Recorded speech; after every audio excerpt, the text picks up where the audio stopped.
Hello there, world of tankers. Welcome to the channel. I'm your host, Droodles Blitz, and in today's video, we are going to be taking a look at a replay. I don't know what the actual results of this replay are. All I know is the damage. That's it.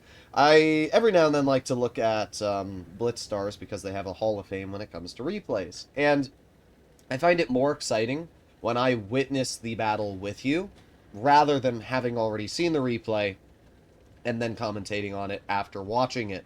So we're going to see what happens here today. This is a high damage battle in the Object 268, one of the best tier 10 tank destroyers, especially if you're going to play passive.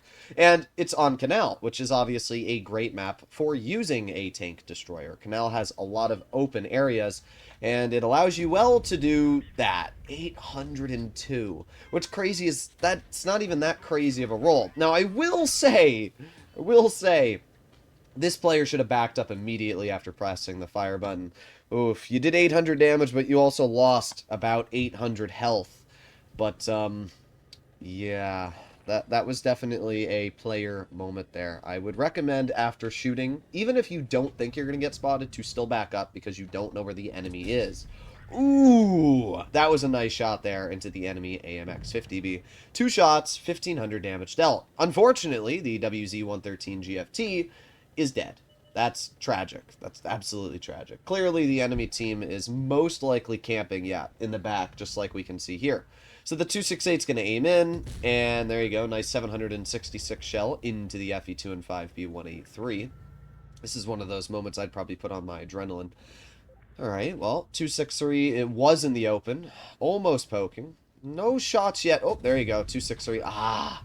I would recommend personally to aim those shots in, because that definitely could have been a pen, but because the shell was snapped, it did not end up penetrating the enemy 263.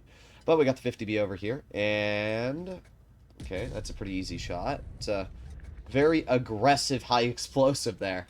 Definitely with the tank being unspotted, but we'll have to see how much health the 50B has when it is detected again. If it has like 300, then that HE penned. Ooh, 263 is close to pushing it. I mean, right now, ooh, there it goes. Yeah, 770 damage, and that is now 3,400 dealt. If that's 400 dealt because of the little badge there, then it means that high explosive most likely didn't pen the 50B. Alright, well, yep, the HE did not pen that 50B, and, oh, maybe you're going to be able to get a shell here. Nice! 787 again. Man, getting some crazy high rolls. Now up to 4,000 damage. So we can see the, well, the team isn't doing great. Now 659 health. Ooh, low rolled, but got a fire there. It's interesting to see this player not aiming down sights when they're shooting at the enemy. I would definitely recommend to always stay aimed in sights because you never know what goofy spot you're going to bounce. But there you go. Nice 500 damage shell into the VK-72. Now up to 5,000 damage. It's been a farm this game, but unfortunately, as I always say, tank destroyers struggle with one thing, and that is teams, right? 5,000 damage dealt, and, you know, shooting every single tank every single moment they poke, bleeding the 183, bleeding the 263, bleeding the AMX 50B. And yet, still, the team here is not doing too well. E4 had a tiny, tiny angle that might have been a pen, but the chances of that hitting were very slim. There's the VK-72. You gotta aim in. That's as simple as it is. You got to aim in. You can't snap shots like this. And this is what happens, right? I say it all the time. It doesn't matter how good you are at the game. If you snap shots, you will decrease the chances of your win. That VK-72 would be dead right now if that shell had been aimed in. So that is something to keep in mind. Well, we got the E4, and... nah. I actually would have gone for that, honestly. I definitely would have gone for that. But... up to 6,000 damage now. And with the fire and the blind shot, probably closer to 7,000, which is quite a bit. That's a lot of damage dealt. We have the enemy 268 on the other side, and, well, once again, or actually it's a 263, not a 268. Once again, we have the patience game. Well, there's the enemy TVP, and there's the 4. Oh, there's the enemy 50B. Definitely want to take that out of the game. Nice. Alright, 6,500 plus the blind shots and the fire, probably closer to 7,500. You do get spotted by the TVP, and I would definitely try and get a shell into that. Oh! Nah, oh, I thought it penned. I saw the red, but unfortunately it was not a pen. Well, right now it's a 3 versus 4, and it's definitely a winnable game. Oh, it's a 3 versus 3. Aiming it on the TVP. Can't HE it, but there you go. Nice 650 damage. You don't bleed any health in return. 7,000 damage dealt at this point. That's a lot of damage dealt. What's going to happen here? Well, we don't know how much health the Yo has. Is the Yo spotted? No. But the TVP's technically a one-shot. And, oh, that's close. All you need to do is HE the TVP, and then it'll be a one-shot. Oh, there's the Yo. 681 health. Oh, that was a bad shot. That was a bad shot. That definitely could have been a hit.